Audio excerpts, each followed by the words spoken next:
Tidak ada yang pernah siap menghadapi kehilangan. Selama apapun kebersamaan dan kenangan dibuat, semua akan tunduk di depan gerbang kepergian. Kembali lagi bersama saya Stephen. Seperti biasa jangan lupa siapkan apa? Ya tentunya kopi dan utbray untuk menemani kalian dalam menonton alur cerita film ini.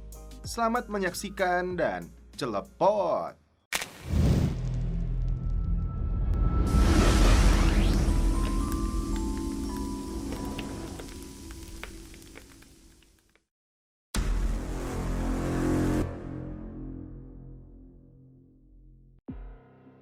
Film dibuka dengan ditampilkannya aktor utama dalam film ini yang bernama Will Graham, seorang agen khusus FBI yang memiliki bakat dalam menyimpulkan sebuah kejadian pembunuhan berdasarkan imajinasi yang muncul dalam otaknya setelah Will melihat TKP. Di rumah inilah, Will menarik kesimpulan kronologis pembunuhan terhadap pasangan suami istri dengan menempatkan dirinya sebagai pelaku.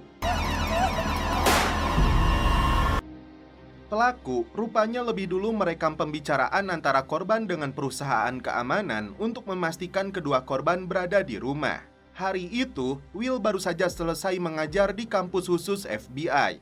Datanglah kepala unit khusus perilaku FBI bernama Jack Crawford. Dia datang untuk mengajak Will bergabung dengan unitnya karena ada kasus penculikan terhadap 8 gadis dari kampus berbeda di Minnesota selama 8 bulan terakhir. Dan sampai saat ini, kasus tersebut belum terpecahkan. Apakah korban dibunuh atau tidak? Semuanya masih menjadi misteri.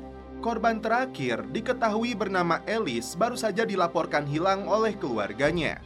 Tapi kuat dugaan, para gadis dengan usia dan warna-warna rambut yang sama itu menjadi korban pembunuhan berantai. Singkat cerita, keduanya menemui keluarga korban untuk mencari petunjuk dan bukti.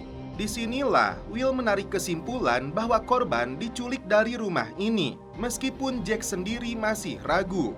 Setelah melihat kamar korban, ternyata jasadnya ada di atas ranjang. Padahal sebelumnya korban tidak ada di rumah ini. Disinilah Will kembali menggambarkan pelaku menghabisi korban dengan mencekiknya.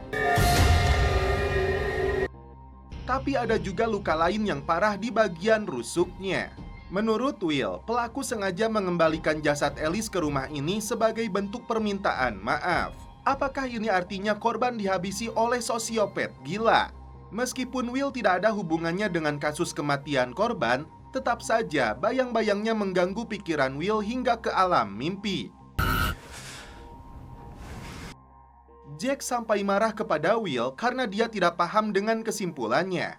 Will kembali membeberkan dugaannya bahwa pelaku seorang psikoplog pembunuh berantai yang mencintai salah satu gadis.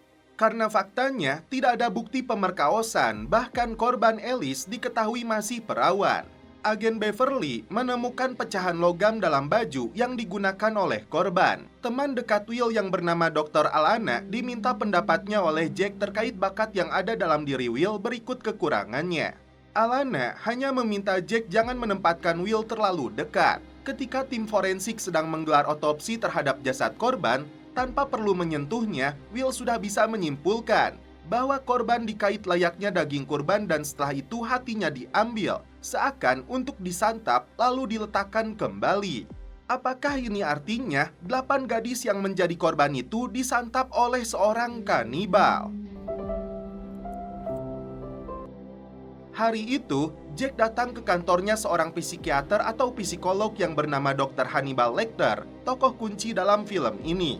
Bukan untuk menyelidikinya, tapi Lecter direkomendasikan oleh Dr. Alama dari Departemen Psikologi. Lecter diminta bantuannya untuk memahami psikologisnya Will. Tapi saat mereka bertemu, Will justru merasa kurang nyaman karena dia merasa baik-baik saja. Terkait dengan kasus kanibal yang sedang ditangani, Lecter berharap dirinya bisa melihat wajah pelaku. Singkat cerita, tim FBI kembali menggelar olah TKP penemuan jasad korban yang tertancap tanduk rusa. Menurut Will, pelaku sengaja agar mereka menemukannya seperti itu. Tak hanya itu, si psikoplog telah mengeluarkan jantung korban untuk disantap. Terlihat Lecter sedang memasak jantung. Menurut Will, pembunuh berantai ini memiliki gadis dengan usia yang sama dengan para korbannya. Anaknya itu anak tunggal yang telah meninggalkan rumah dan karena itu si pelaku tidak kuasa meratapi kepergiannya. Dari situlah mereka bisa menggambarkan karakter dan identitas pelaku. Di pagi harinya, Lecter datang ke rumahnya Will sambil membawa sarapan. A little protein. Dan setelah itu, mereka datang ke lokasi konstruksi sesuai dengan serpihan besi yang FBI temukan dalam baju korban. Penggeledahan dilakukan di kantornya pemilik konstruksi. Tapi si Jacob yang menyuplai besi yang mereka cari tidak ada di sini. Hanya meninggalkan nomor telepon rumahnya. Saat mengambil dokumen, seakan Lecter dengan sengaja menjatuhkannya agar dia bisa menghubungi si Jacob. Telepon tersebut diangkat oleh putrinya, lalu diserahkan kepada Jacob. Lecter hanya mengatakan mereka sudah tahu. Disitulah Jacob terkejut. Singkat cerita, Will dan Lecter datang ke rumahnya si Jacob, tapi ini yang terjadi. Jacob berhasil dihabisi, sedangkan putrinya dilarikan ke rumah sakit.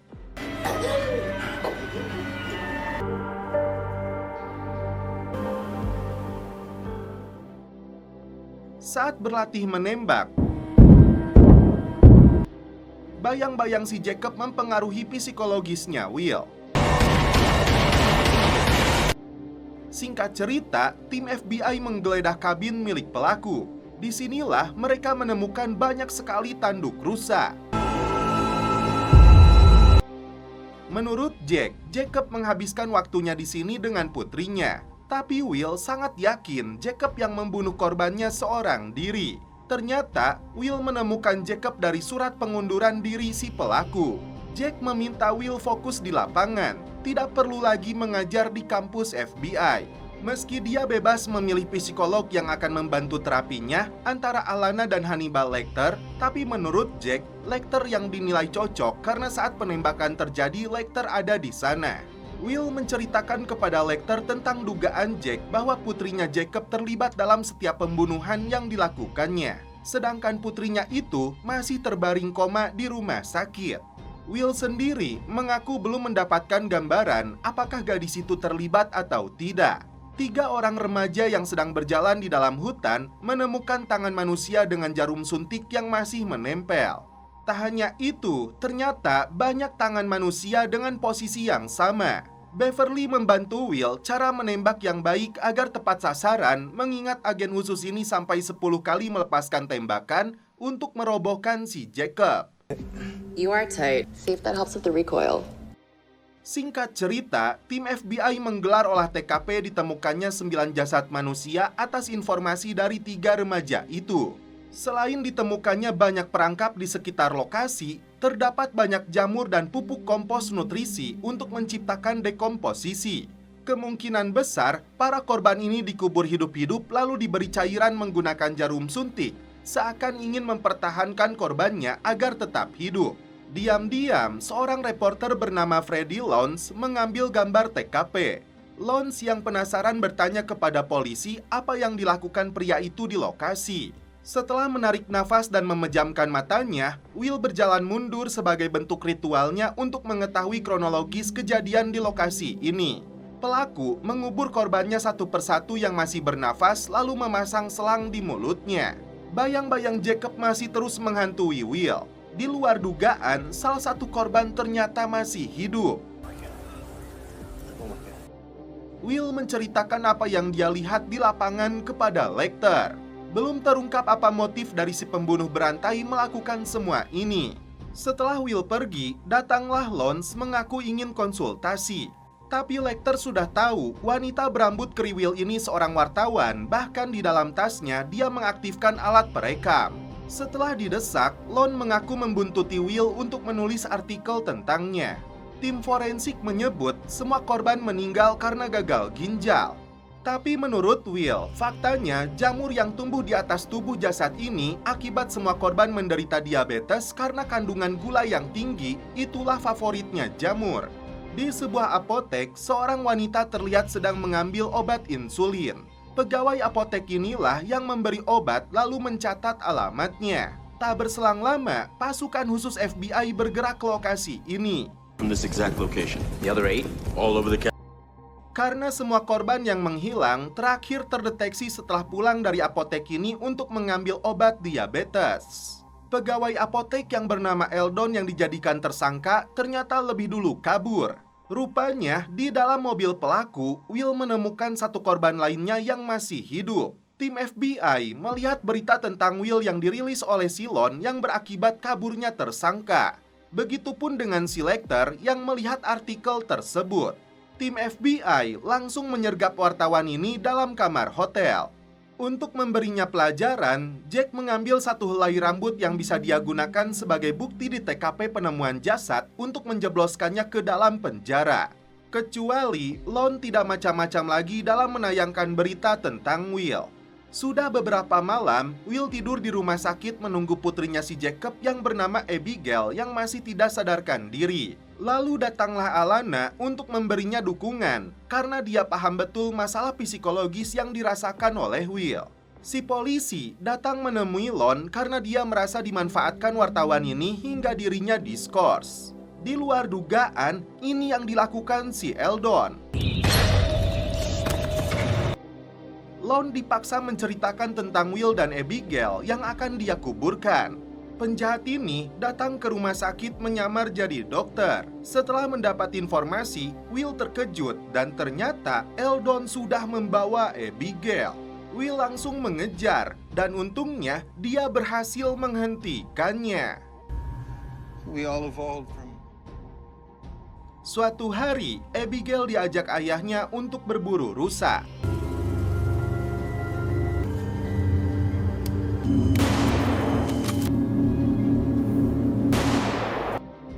Setelah berhasil mendapatkan target, Jacob menyuruh putrinya ini mengeluarkan organ dalamnya. Dan tiba-tiba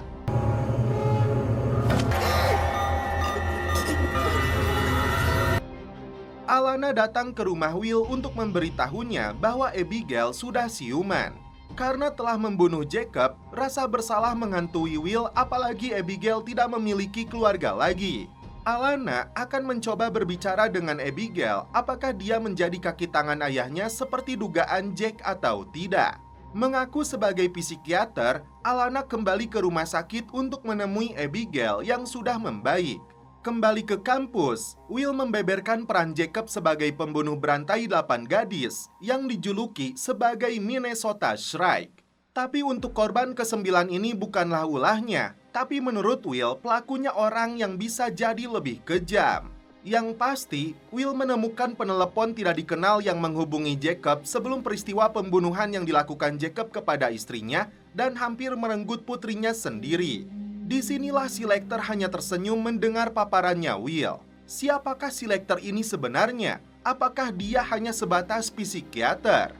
Giliran Silon yang membeberkan kepada Abigail tentang kasus pembunuhan berantai yang dilakukan ayahnya dan peran Will sebagai agen khusus FBI yang dia ingat telah membunuh Jacob. Tapi Abigail juga sadar Will yang telah menyelamatkan nyawanya. Menurut penilaian Alana, tidak ada masalah dan kecurigaan kepada Abigail dan karena itu dia layak kembali ke rumahnya. Tapi Jack bersikeras ingin terus memantau dan mengawasinya. Sementara itu, Lon memberitahu kakak dari salah satu korban pembunuhan Jacob bahwa Abigail sudah keluar dari rumah sakit. Tampaknya, pria ini belum bisa menerima kematian adiknya. Singkat cerita, tim FBI mengantar Abigail ke rumahnya sekaligus mencari bukti pembunuhan berantai yang dilakukan Jacob.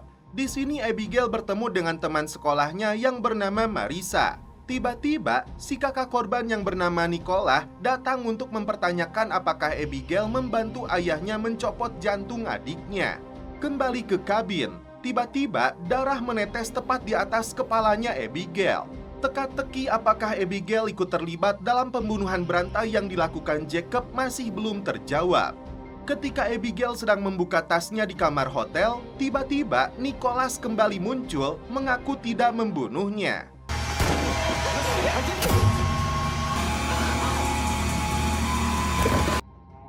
Karena Alana muncul di sana, Lecter langsung membenturkan kepalanya sampai pingsan. Lecter lalu melihat jasadnya Nicholas menyebut Abigail terancam dituduh sebagai pembunuh bukan membela diri. Lecter bisa membantunya, tapi karirnya sendiri akan terancam. Lecter menyarankan untuk menyembunyikan jasadnya Nicholas. Alana tidak ingat siapa yang menyerangnya. Sedangkan Nicholas ditetapkan sebagai buronan setelah menyerang Abigail tapi dihalangi oleh Lecter. Abigail tidak bisa berbuat apa-apa meski dia tahu Lecter lah yang menelepon ayahnya saat itu. Keduanya sepakat untuk melindungi rahasianya masing-masing. Will kembali menceritakan apa yang dia rasakan saat ini karena penembakan yang dia lakukan terhadap si Jacob seakan dirinya yang menjadi pembunuh berantai. Kali ini, Will berada di TKP pembunuhan satu keluarga ketika mereka sedang makan malam. Korban terakhir diketahui sebagai Nyonya Turner. Keluarga ini diketahui memiliki 3 anak dan salah satunya hilang tahun lalu, antara melarikan diri atau penculikan. Kini, tim FBI harus menyelidiki pelaku pembantaian keluarga ini. Apakah ada hubungannya dengan si anak yang hilang? Diam-diam, Lecter masuk ke rumahnya Will yang dipenuhi anjing. Di sini Lecter terlihat sedang mempersiapkan kail pancing yang dibalut dengan bulu entog. Selain Nyonya Turner, seluruh korban dihabisi dengan defensif. Ini artinya korban mengampuni si pembunuh karena dia ibunya si pelaku. Will menceritakan kepada Lecter tentang sosok ibunya yang tidak terlalu dia kenal sebagai psikiater yang agak males. Sedangkan Lecter sendiri mengaku sudah yatim piatu sejak dia masih kecil dan karena itu dia dibesarkan oleh pamannya. Besar dari keluarga miskin, sejak kecil Will sering ikut ayahnya berlayar untuk mencari nafkah. Jack tiba-tiba membubarkan kelasnya Will. Making it difficult to provide an education, Jack. Tim FBI kembali mendapat laporan pembantaian keluarga yang sama persis dengan keluarga Turner. Mereka adalah keluarga First. Setelah dilakukan penyelidikan lebih dalam, tim menemukan jejak dari anak hilang lainnya yang teridentifikasi bernama Connor First. Sedangkan anak hilang dari keluarga Turner bernama Jessie Turner yang menggunakan kacamata. Terlihat seorang ibu sedang bersama 3 anaknya, salah satunya bocah bernama Christopher, dan bocah berkacamata yang mirip dengan Jessie Turner. Menurut Will, kedua anak yang hilang itu menderita penyakit ADHD. Beverly mengatakan kasusnya sama persis dengan kejadian yang menimpa Willard beberapa tahun yang lalu, di mana seorang ibu dari anak 13 tahun ditembak mati dengan senjatanya sendiri. Disebutkan Christopher Lincoln menghilang 6 bulan lalu sebelum pembunuhan ibunya. Padahal tidak ada kecenderungan memiliki sifat sosiopat dalam dirinya. Di sebuah minimarket, seorang bocah bernama Christopher mengompol di celana dilihat oleh seorang remaja. Ibunya menyebut itu karena kantung kemihnya terlalu kecil. Kembali ke Abigail yang berada dalam kendali Lecter. Entah murni untuk membantunya secara psikologis, ataukah Lecter punya rencana tersendiri untuk membangkitkan jiwa pembunuh bayaran seperti ayahnya. Padahal Abigail punya keinginan untuk bekerja membantu FBI. Alih-alih untuk membantu menurunkan kegelisahannya, Lecter memberinya air teh narkoboy yang disebutnya aman. Tak berselang lama, Abigail mengingat kembali berbagai kejadian yang terkait dengan ayahnya dan pembunuhan yang dia lakukan. Lecter menyebut obat racikannya itu akan mengembalikan kekuatannya. Setelah melakukan penyelidikan, Will melaporkan kepada Jack tentang kasus penculikan yang dilakukan seorang wanita kepada Christopher. Ternyata, wanita di minimarket itu bukanlah ibunya si Christopher, tapi dialah yang menculik para bocah tersebut. Will dan tim pasukan FBI bergerak cepat ke rumah tersebut. Dan ternyata, ini yang terjadi.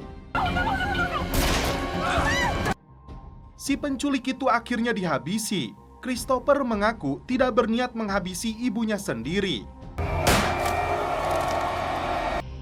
Alana marah kepada Lecter karena dia telah merebut Abigail yang seharusnya jadi pasiennya. Mengaku memberi obat penenang, padahal si Lecter memberinya narkoboy. Seorang pria yang sedang mengambil es batu melihat kepala 2 orang yang dilihatnya berubah jadi api yang membara. Singkat cerita, Will datang ke TKP kasus pembunuhan dan mutilasut terhadap pasangan suami istri. Kulit punggung korban disayat lalu ditarik ke atas menggunakan kail pancing dibentuk seperti sayap elang atau sosok malaikat. Will menyebut orang gila yang melakukan ini tidur di sini tadi malam. Will sengaja tidur di atas ranjang tersebut untuk memahami modus yang dilakukan pelaku. Malam itu, Lecter menjamu Jack dan istrinya yang sedang berselisih. Jack meminta bantuan Lecter untuk menengahi perselisihan mereka dan mencari solusinya. Ketika tim forensik sedang menggelar otopsi, Will menyebut pelaku sedang ketakutan. Dari rumah tersebut ditemukan obat tumor dan epilepsi dan beberapa obat lainnya. Disimpulkan, psikoplok yang melakukan ini menderita tumor otak. Pelaku tidak mau mati saat tertidur dan karena itu membentuk malaikat buatan dari 2 orang yang dibantainya. Singkat cerita, di Ohio, si pelaku kembali melihat kepala seorang satpam diselimuti api bagaikan malaikat pencabut nyawa. Singkat cerita, Will kembali ke TKP melihat satpam tersebut sudah tewas mengerikan seperti yang dialami pasangan suami istri itu. 3 orang kini yang menjadi korban pembunuhan berantai dari seseorang yang menderita tumor otak dan penyakit psikologis yang harus segera diungkap oleh agen khusus FBI ini. Ternyata korban pasangan suami istri ini adalah buronan kasus pembunuhan dan pemerkosaan. Begitupun dengan si satpam yang ternyata seorang penjahat. Itu artinya pelaku merasa dirinya kepanjangan tangan dari malaikat Ijroil. Setelah ditelusuri, tim FBI menemukan identitas pelaku yang bernama Elliot, seorang sopir truk yang didiagnosis menderita tumor otak 4 bulan lalu. Karena itu, Elliot menjauhi istrinya sendiri. Tapi Elliot tidak pernah berbuat kasar kepadanya. Yang dia tahu, Elliot pernah terjebak dalam kebakaran saat dia kecil. Dia menceritakan punya malaikat pelindung yang menjaganya, karena itu dia pun selamat. Tim FBI bergerak cepat ke tempat masa kecilnya si Elliot. Ternyata Elliot menggantung dirinya sendiri seperti ketiga korbannya. Dan di luar dugaan,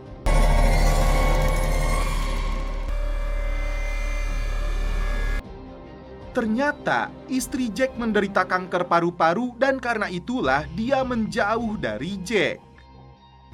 Di sebuah rumah sakit jiwa dengan tingkat keamanan tinggi, seorang pasien bernama Dr. Gideon dibawa petugas karena tidak sadarkan diri. Saat seorang perawat sedang memasang alat medis, tiba-tiba tim FBI yang datang ke lokasi mendapat penjelasan dari pimpinan rumah sakit bahwa selama 2 tahun terakhir, Gideon berperilaku baik. Jadi, belum terungkap apa yang melatar belakangi alasan Gideon sampai membunuh perawat dengan cara keji. Puluhan tombak bersarang di tubuhnya korban. Gideon dijuluki sebagai Chesapeake Ripper. Will kembali memposisikan dirinya sebagai pelaku dalam menghabisi korban untuk memetakan kronologis kejadian.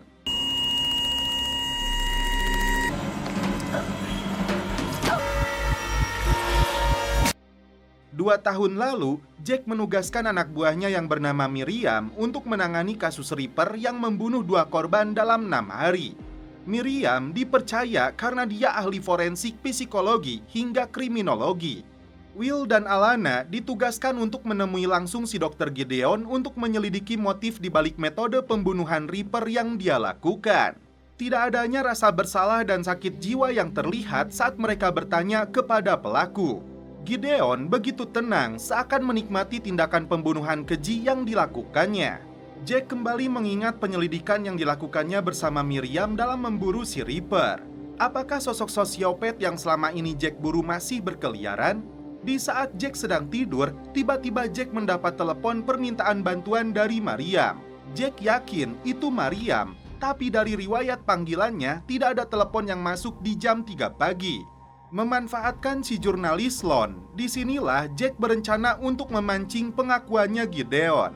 Singkat cerita, Lon ditugaskan FBI untuk mewawancarai Gideon, dokter bedah yang telah membunuh istrinya sendiri dan beberapa korban lainnya. Dan ternyata Gideon juga yang telah membunuh Mariam. Pulang ke rumah, tiba-tiba seseorang yang mengaku Miriam kembali menghubungi Jack. Timnya segera datang ke rumah untuk menyelidiki. Dan ternyata ada orang lain yang masuk ke rumahnya. Bisa jadi ada seseorang yang menyalahkan Jack atas kematian Mariam. Menghubungi nomor yang sama, Jack dan tim menemukan ponsel dari seonggok tangan yang dipotong. Kala itu, Lecter bertemu pertama kalinya dengan Mariam yang menangani kasus IP. Ternyata nama Lecter ada dalam daftar orang yang dicurigai. Saat Lecter beralasan akan mengambil dokumen, Mariam tidak sengaja melihat gambar di atas meja. Dan tiba-tiba,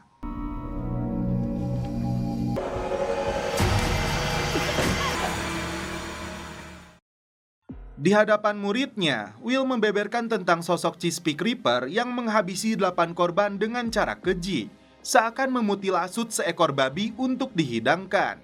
Organ mereka diambil oleh pelaku yang paham betul tentang anatomi atau ilmu pembedahan. Dan agen Miriam yang sedang menyelidiki kasus tersebut menjadi korban ke-9. Tidak ada jejak sampai saat ini. Hingga 2 tahun lalu, hanya ditemukan sisa lengannya yang sudah diputus.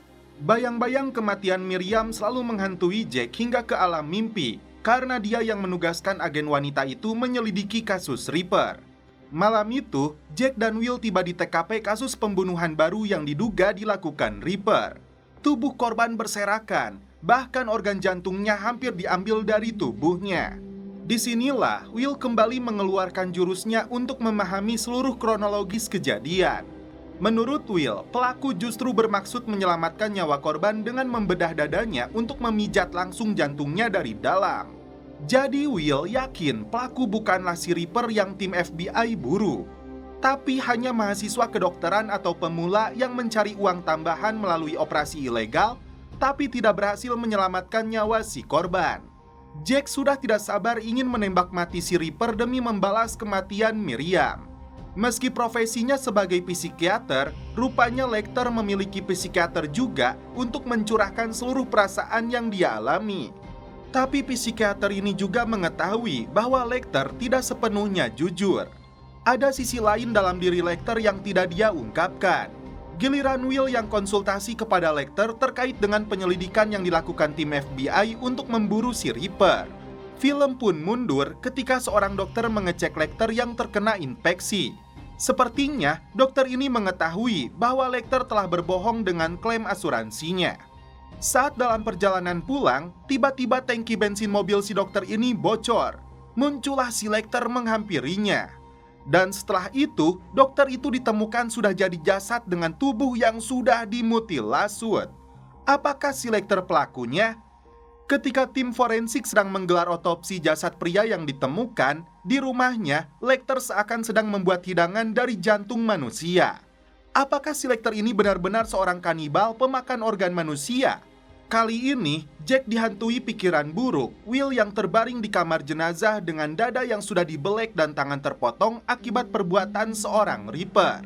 Rupanya, Lecter mengoleksi ratusan kartu nama. Apakah ini daftar orang-orang yang dia mutilasut kemudian organ tubuhnya dia makan? Yang jelas, di dalam kamar jenazah ini terbaring beberapa jasad korban yang kehilangan organ dalamnya.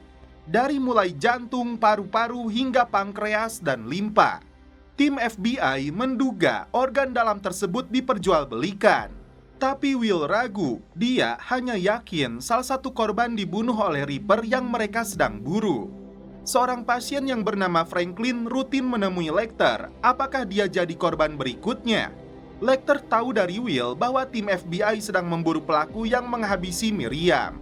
Sementara itu, Jack dan anak buahnya melihat rekaman CCTV sebuah ambulan pribadi yang diduga digunakan oleh si Ripper untuk membawa korbannya. Lecter pura-pura setuju ketika dilibatkan untuk memburu target FBI itu. Petugas yang mengatur ambulan terkejut karena mobil yang dicari oleh tim FBI sudah menghilang. Setelah berhasil melacaknya, tim pasukan khusus diterjunkan. Dan setelah dibuka, ternyata seorang petugas ambulan bernama Sylvester sedang melakukan operasi ginjal. Lecter kemudian turun tangan dan Sylvester sendiri pun ditangkap. Apakah dia benar-benar Ripper yang sedang diburu oleh tim FBI? Ataukah hanya sebuah kambing hitam? Will baru mengetahui bahwa Lecter pernah menjadi dokter bedah di UGD. Dan faktanya, Sylvester bukanlah Ripper yang sedang diburu oleh tim FBI. Before we begin, you must all be warned. Bon appetit. Seorang remaja terlihat sedang bermain orkestra ditemani pria berkulit hitam sebagai pelatihnya. Franklin menceritakan tentang temannya yang bernama Tobias yang dia kira seorang psikoplok. Padahal psikoplok yang sebenarnya tepat di depan matanya. Tapi Lecter tidak mau membantu Franklin untuk menganalisis apakah Tobias itu psikoplok atau bukan. Kali ini, tim FBI menyelidiki kasus pembunuhan keji terhadap seorang orkestra bernama Douglas Wilson. Will kembali membaca apa yang sebenarnya terjadi kepada korban. Setelah menyayat lehernya, pelaku menancapkan alat musik dari mulut hingga menembus perutnya. Setelah itu, pelaku memainkan musiknya dengan alat tersebut. Gigi korban digunakan sebagai gesekannya. Tim forensik menemukan kandungan minyak zaitun di tubuh korban, entah apa maksudnya. Menurut Will, pelaku ini seorang musisi handal yang sedang mencoba inovasi baru menggunakan jasad manusia sebagai alat musiknya. Yang jelas benar-benar gila. Faktanya, seruling bambu yang terkenal sampai saat ini dulunya menggunakan tulang manusia. Lecter yang mendapat informasi dari Will menyebut minyak zaitun akan menghasilkan melodi yang lembut dan merdu. Sedangkan Franklin menduga Tobiaslah psikoplok yang membunuh orkestra itu. Tapi Franklin tidak mau melaporkannya kepada polisi, takut dia salah. Akhirnya, Lecter yang menemui Tobias di toko alat musiknya untuk membaca dugaan Franklin apakah benar dia pelakunya. Malam itu, Alana datang ke rumah Will. Tidak bisa menahan lagi kerinduannya dan setelah itu mereka pun celepot. Tobias diajak makan malam oleh Lecter. Ternyata keduanya sudah bisa membaca sama-sama sebagai psikoplok pembunuh berantai. Tobias bahkan santuy saja meskipun FBI sedang memburunya dalam kasus pembunuhan pemain orkestra itu. Demi melindungi rahasia masing-masing, keduanya saling melontarkan ancaman akan membunuh satu sama lain. Lecter menyuruh Will menyelidiki pemilik toko alat musik terkait dengan kematian pemain orkestra itu. Ketika Will dan dua polisi datang menemui Tobias, tiba-tiba dia keluar karena merasa mendengar sesuatu. Will segera meminum obatnya dan setelah itu kembali masuk. Ternyata polisi yang menemaninya sudah terkapar bersimbah darah. Setelah dilakukan pencarian, ini yang terjadi.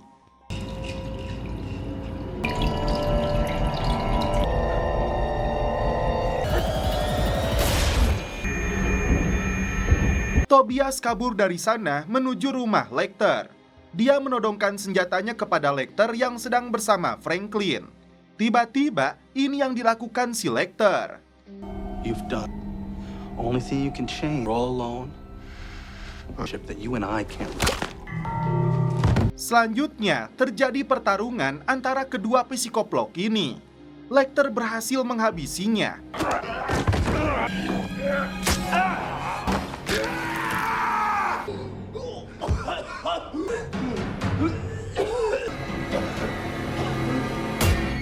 Dan setelah itu, tim FBI datang ke sana. Beruntung, Will selamat dari upaya pembunuhan yang dilakukan Tobias kepadanya. Identitas Lecter yang sesungguhnya hanya diketahui Tobias yang dibawanya ke alam kubur. Di sebuah tepi pantai, tim FBI menemukan lokasi pembantaian, di mana 7 jasadnya disusun oleh pelaku menjadi sebuah monumen. Will kembali menggunakan indera ketujuhnya untuk mengetahui aksi yang dilakukan pelaku di lokasi ini. Disusun potongan tubuh korbannya menyisakan korban terakhir untuk ditempatkan paling atas. Abigail dihantui oleh para gadis yang dibunuh oleh ayahnya. Ternyata 7 korban yang ditemukan di tepi pantai itu meninggal dengan cara yang berbeda, dari mulai kecelakaan, bunuh diri, serangan jantung, hingga keracunan. Hanya korban terakhir bernama Jewel yang dibunuh dengan ditikam di bagian jantungnya. Alana mengaku mencintai Will, tapi mereka tidak bisa melanjutkan hubungan. Selain karena Will adalah pasiennya, Alana menyebut agen khusus ini mengidap psikologis yang tidak stabil. Abigail berencana membagikan kisah hidupnya untuk ditulis oleh jurnalis Lon. Namun Will dan Lecter tidak setuju karena itu akan kembali memperparah psikologisnya. Apalagi Lecter mengetahui rahasia pembunuhan yang dia lakukan kepada Nicholas. Seorang pria yang tidak diperlihatkan wajahnya terlihat sedang menggali kuburan. Apakah dia pelaku yang membuat monumen dari jasad manusia? Korban pertama yang ditumpuk di monumen tersebut diketahui bernama Fleischer yang dibunuh tahun 73 setelah dihajar sampai mati. Will yakin ada hubungan antara Jules dan Fleischer. Ternyata, Jack mendapat informasi temuan jasadnya Nicholas yang dikubur di sebuah hutan. Karena itu, Jack meminta anak buahnya menghubungkan kasus kematiannya dengan Abigail. Apakah Lecter yang sengaja memunculkan kembali jasadnya si Nicholas karena tidak suka dengan keputusan Abigail? Setelah diperlihatkan jasadnya, Jack bertanya kepada Abigail, apakah dia pernah melihat Nicholas setelah malam itu dia menyerangnya? Abigail mengaku tidak. Jack punya keyakinan Abigail yang menikamnya, tapi Alana tidak setuju dengan tuduhan tersebut. Will menduga Jules adalah anak dari Fleischer, tapi DNA mereka tidak sama. Jack dan Will datang menemui pria tua bernama Lawrence yang akhirnya mengaku telah membunuh Fleischer, Jules, dan juga 15 korban lainnya. Pembunuh berantai ini sengaja membunuh Jules agar dirinya tertangkap. Tidak ada alasan yang masuk akal, karena baginya membunuh itu sebuah kepuasan. Lauren mengira Jules adalah anak dari selingkuhan istrinya, padahal dia murni darah dagingnya. Pria tua ini pun akhirnya ditangkap. Saat Will melihat jasadnya Nicholas, akhirnya dia mengetahui Abigail lah yang telah membunuhnya. Dia langsung menemui Lecter yang mengaku telah menyembunyikan jasadnya Nicholas setelah Abigail tidak sengaja membunuhnya. Karena Will sendiri punya rasa bersalah kepada Abigail, mereka sepakat menutupi rahasia ini kepada Jack. Karena Will tidak mau menghancurkan hidup Abigail. Giliran Abigail yang mengaku kepada Lecter bahwa dia membantu ayahnya mendapatkan alamat para gadis yang dibunuh karena Abigail tidak mau dirinya yang menjadi korban kebejatan ayahnya sendiri. Lecter berjanji dia dan Will akan melindunginya.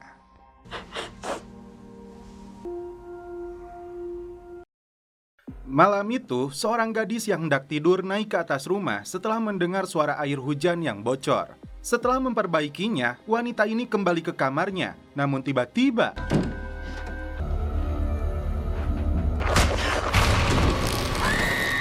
Lecter menyuruh Will untuk membuat gambar jam dinding.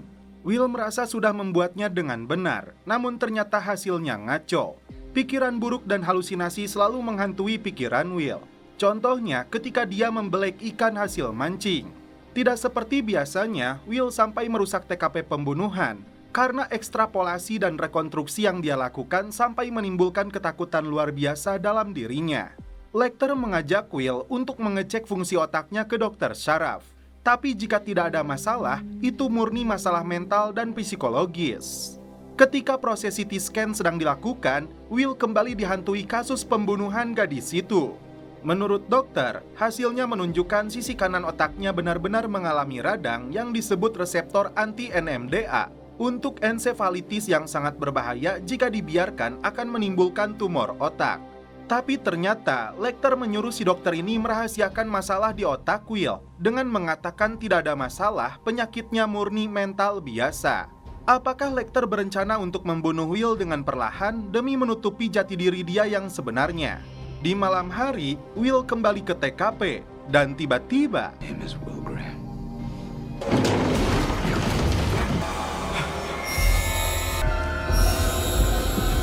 It's 1:17 a.m. If you can hear me.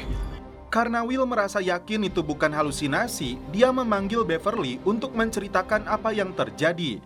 Menurut Will, pelaku adalah orang gila yang kekurangan gizi, memutilasi wajah korbannya karena dia pikir itu sebuah topeng. Yang jadi pertanyaan, kenapa pelaku kembali ke TKP? Apakah untuk membuktikan dia tidak melakukannya? Sesuai harapannya si Lecter, ternyata otak Will masih ngaco, terlihat dari hasil gambar jamnya. Berdasarkan bukti DNA yang didapatkan di TKP, Jack memanggil ibunya si pelaku. Ternyata putrinya yang bernama Georgia itu mengalami gangguan jiwa dan psikologis yang cukup parah dan hampir membunuhnya juga. Berbagai pengobatan medis, non-medis sampai dukun sudah dilakukan, tapi semuanya sia-sia. Tidak ada harapan sembuh untuk anaknya itu. Tidak mau bernasib sama seperti Miriam, Jack meminta Will kembali ke kampus. Tapi Will merasa sudah terlanjur jauh. Lagian dia merasa dirinya dosen. sedangkan Miriam hanya agen pemula. Will kembali mengecek otaknya ke dokter Sama yang dikendalikan oleh si Lecter. Setelah pengecekannya selesai, tiba-tiba Will menemukan dokter ini sudah tidak bernyawa. Kalau dilihat kondisi si dokter, ini sama persis dengan korban wanita itu. Apakah pelakunya orang yang sama? Tengah malam, Will didatangi oleh Georgia. Will membujuknya untuk menyerahkan diri dan mengobati penyakitnya. Disinilah terungkap dokter itu dihabisi oleh si Lecter dengan menggunakan pakaian khusus agar tidak ada DNA yang tertinggal. Setelah itu, dia memberikan guntingnya kepada Georgia. Sutcliffe. He's still desperate for an explanation that really going to talk to this young woman when she hope for her sake she doesn't remember much. Lecter menjamu makan malam psikiater bernama Frederick. Keduanya membahas tentang si Gideon yang membunuh istri dan keluarganya lalu perawat di dalam rumah sakit jiwa. Ketakutan luar biasa dirasakan oleh Will dari berbagai kasus pembunuhan yang dia tangani. Hari itu, Frederick menyaksikan langsung Gideon akan dibawa ke pengadilan. Psikoplog yang mengaku sebagai Reaper ini akan menjalani sidang. Di tengah perjalanan, seorang petugas sipir dan perawat mengawal perjalanannya. Di dalam mobil tahanan ini, Will kembali menggelar rekonstruksi.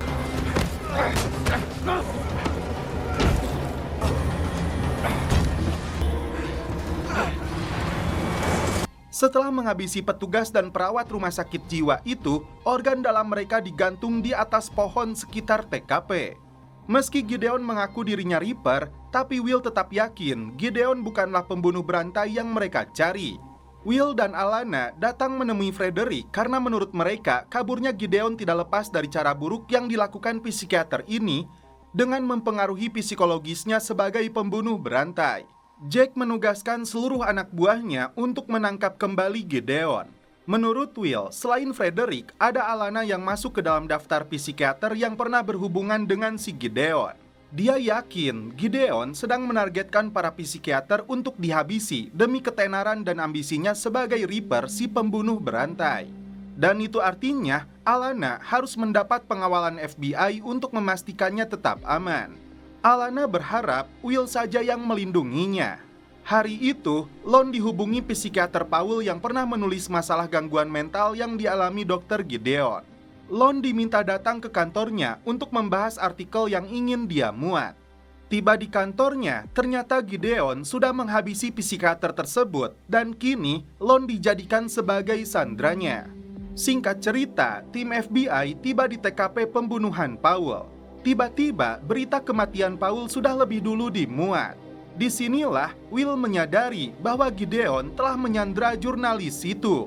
Setelah melihat jasad korban tanpa lengan, Will mengingatkan Jack lokasi dia menemukan potongan tangannya Miriam. Karena Gideon ingin dicap sebagai Reaper, dia yakin Gideon sedang beraksi di sana. Ternyata benar, disinilah Gideon sedang menghukum si Frederick dengan mengambil organ tubuhnya satu persatu disaksikan oleh Lon. Tim pasukan khusus FBI mulai bergerak masuk ke lokasi.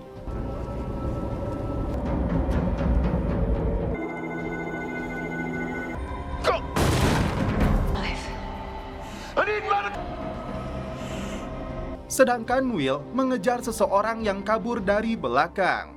Will berhasil menciduknya saat masuk ke dalam mobil, tapi bayang-bayang Jacob kembali muncul. Dia memutuskan untuk membawa buronan ini ke tempatnya Lecter. Tapi menurut Lecter, dia tidak membawa siapapun.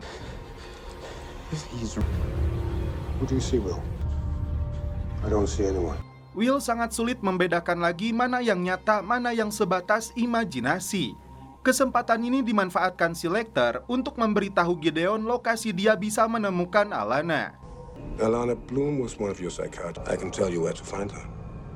Gideon sudah berada di depan rumahnya Alana.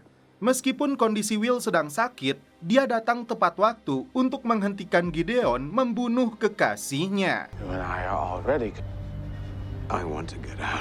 But if I kill her,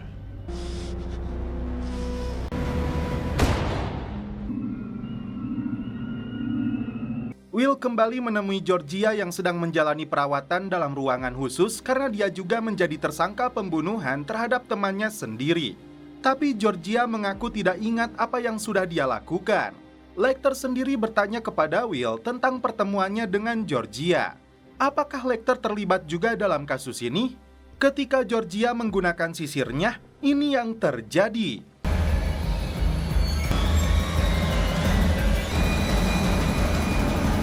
Will terkejut setelah mengetahui Georgia telah tewas. Apakah murni bunuh diri ataukah ada seseorang yang sengaja membunuhnya dengan teknik sebersih ini? Abigail bertemu dengan Lon membahas tentang para gadis yang menjadi korban pembunuhan ayahnya. Terkait dengan Nicholas yang tewas dibunuh, Lon menyebut siapapun pelakunya dia telah membunuh orang tidak bersalah.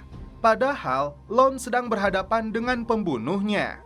Setelah dihantui mimpi buruk hadirnya Georgia dalam mimpinya, di pagi hari Will memberitahu Jake bahwa Georgia bukanlah bunuh diri, tapi dibunuh oleh pelaku sama yang telah membunuh Dr. Suchlife. Dia yakin sisir itu yang disusupkan pelaku kepada korban. Ditarik lebih jauh, Will merasa kasus pembunuhan ini ada hubungannya dengan pembunuh berantai yang mirip dengan si Jacob. Jake makin penasaran apa sebenarnya yang disembunyikan Will dengan si Abigail. Dia curhat masalah ini kepada Lecter. Tentu saja Lecter menutup rapat mulutnya. Jake yang penasaran menemui Dr. Maurir untuk mengetahui apakah pasiennya Lecter menceritakan tentang kondisi yang dialami oleh Will. Lagi-lagi, Jack tidak mendapat jawaban karena Maurir tidak mau membuka rahasia pasiennya kecuali ada surat perintah dari pengadilan. Jack mengaku tahu belum lama ini Maurir diserang oleh mantan pasiennya Lecter sampai si pelaku menelan ludahnya sendiri. Maurir lantas menceritakan kecurigaan Jack kepada dia dan Will dan kasus yang menyerang dirinya. Apakah Will akan membiarkan Abigail kembali dalam bahaya karena saat ini Jack makin menaruh kecurigaan kepadanya? Jack akhirnya mendapat laporan dari anak buahnya tentang tiket kereta api yang dibeli Abigail, Jacob, dan korban para gadisnya. Disinilah Jack menarik kesimpulan bahwa Abigail digunakan sebagai umpan untuk menjebak gadis-gadis itu. Jack lalu menemui Lon yang kini menaruh kecurigaan yang sama bahwa Abigail telah membunuh Nicholas dan Will sengaja menutup rapat fakta tersebut. Dan kini Will telah membawa lari Abigail yang seharusnya ditangkap. Jack lantas menemui Lecter berharap psikiater ini mengetahui kemana Will pergi bersama Abigail. Jack lalu menunjukkan rekaman suara Will yang mengaku dirinya merasa jadi pembunuh Marissa. Lecter yang cerdik dan licik ini sengaja makin menjatuhkan Will di depan kepala penyidik FBI ini. Will mengajak Abigail terbang ke Virginia. Mereka tiba di kabin ayahnya Abigail. Disinilah dia mengaku membantu ayahnya sebagai umpan. Ternyata Will tertidur di dalam pesawat. Abigail kabur meninggalkannya. Tiba di rumah lamanya, ternyata Lecter sudah menunggunya. Disinilah Abigail menyadari Lecter sengaja memancing amarah ayahnya dan memancing dia untuk membunuh Nicholas. Apakah Lecter akan membunuh Abigail untuk melindungi rahasianya? That's more important than the life he Are you going to kill me? Untuk kesekian kalinya, Will bermimpi buruk. Tak berselang lama, datanglah si Lecter. Di sini, Will mengaku telah membunuh Abigail dalam halusinasinya. Lecter berpura-pura terkejut lalu melaporkannya kepada Jack. Jack terpaksa menangkapnya setelah Will membawa kabur Abigail yang ditetapkan sebagai tersangka pembunuhan Nicholas. Beverly mengambil sampel darah yang menempel di dalam kukunya Will. Belum terungkap darah siapa dan pastinya ini sangat nyata. Alana sampai meneteskan air mata ketika Will ditetapkan sebagai tersangka pembunuhan Abigail. Dari awal, Alana tidak setuju ketika Jack ingin melibatkan Will terlalu dalam meski Jack beralasan sudah menempatkan Lecter sebagai psikiaternya sesuai rekomendasi dari Alana. Alana diizinkan menemui Will di ruang interogasi meski hatinya menjerit. Sebagai bentuk tes psikopatologi, Alana menyuruh Will membuat gambar jam seperti yang biasa diperintahkan oleh si Lecter.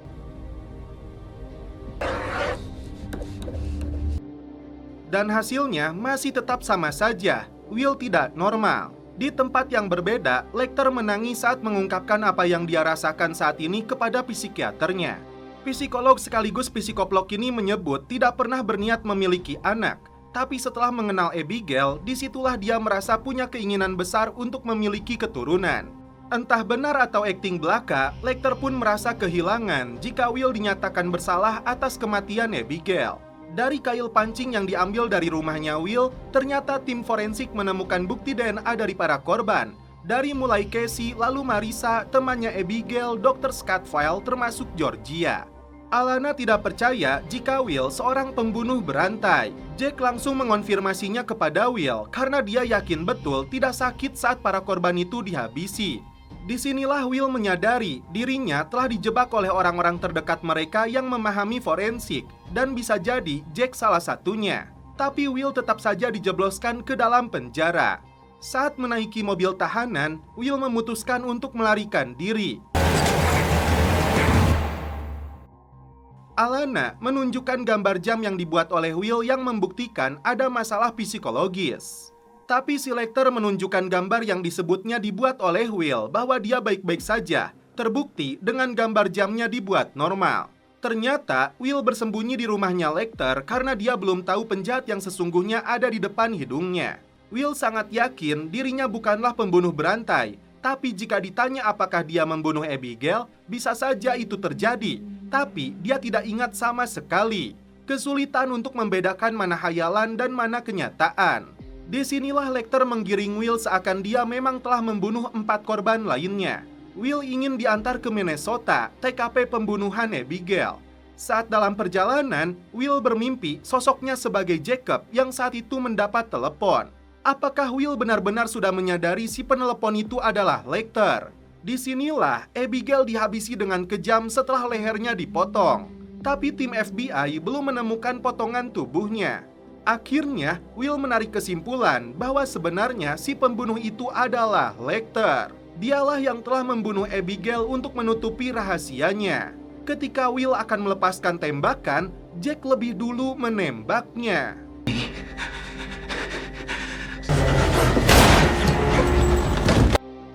Will kini terbaring di rumah sakit, masih tidak sadarkan diri. Sampai detik ini, Lecter berhasil menyembunyikan identitas aslinya. Singkat cerita, setelah Will pulih, dia kembali dijebloskan ke dalam penjara. Lecter pun datang mengunjunginya. Apa yang akan terjadi selanjutnya? Apakah Will berhasil mengungkap Lecter sebagai pembunuh berantai yang sesungguhnya? Film pun berlanjut ke season 2.